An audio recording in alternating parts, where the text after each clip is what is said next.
Ito guys, pag-usapan natin ang pinaka-budget po ni Infinix. So ito sa mga nagre-request po ng Smart 9 daw po. Bale, pag-uusapan natin at hihimayin po natin ang lahat ng mga specification po ng kanilang Smart 9. So ano nga ba ang pwede nating maano dito sa kanilang Smart 9? Unang-una guys, ang design. Ito, check muna natin ang design kung naghahanap lang din tayo ng budget dito kay Infinix. Ito na nga po yung bago nilang budget phone. Before kasi mabenta na sa kanila yung mga Smart 8. So sa mga naghahanap po ng Smart 8, ito na po yung design ng kanilang bagong Smart 9 ngayon. So ano ba yung bago dito guys? Unang-una guys dito yung processor na ginamit po dito kay Smart 9. Kung dati po Unisoc ang ginamit doon sa mga Smart 8, dito po kay Smart 9 ay naka-Helio G81. So mas mataas po, medyo malayo po yung diferensya pagdating sa processor ng budget po na to. So ito yung naka-Helio G81. Tapos pagdating sa volume guys ay mas malakas ang volume nito kasi ito ay merong 300% na volume.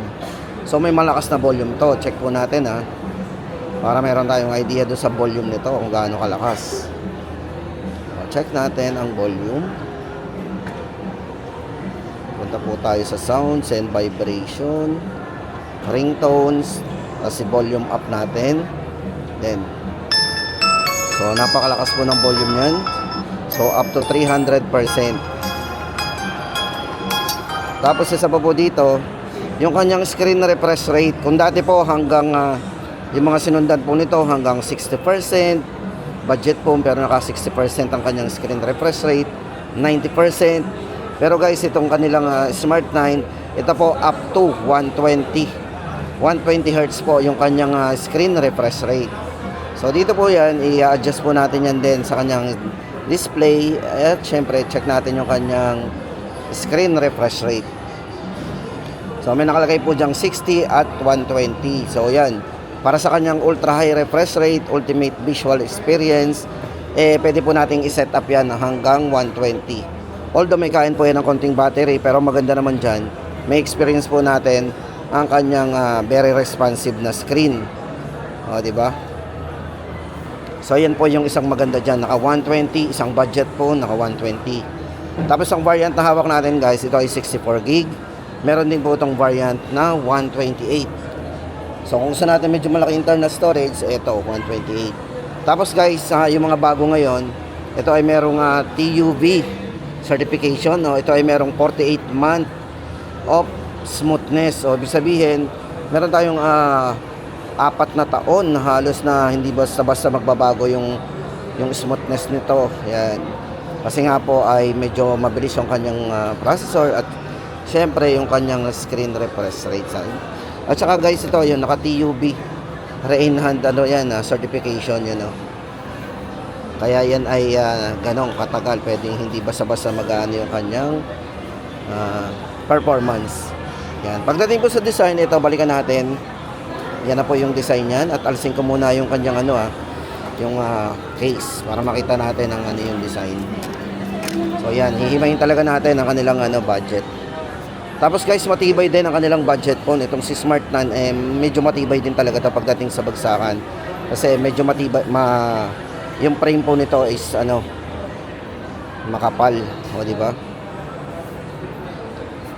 Then pagdating sa camera, ang kanilang Smart 9 ay may malinaw na ring 13 megapixel o 13 megapixel po ang kanyang main camera. So check natin. Kaya sa mga naghahanap lang ng mga budget lang diyan, no worry tayo do sa presyo na natin ito. Yan, 64GB and 128 po ang pagpipilian natin. Then ang front camera, hindi na rin pahuhuli. Check natin ang front camera. O, diba?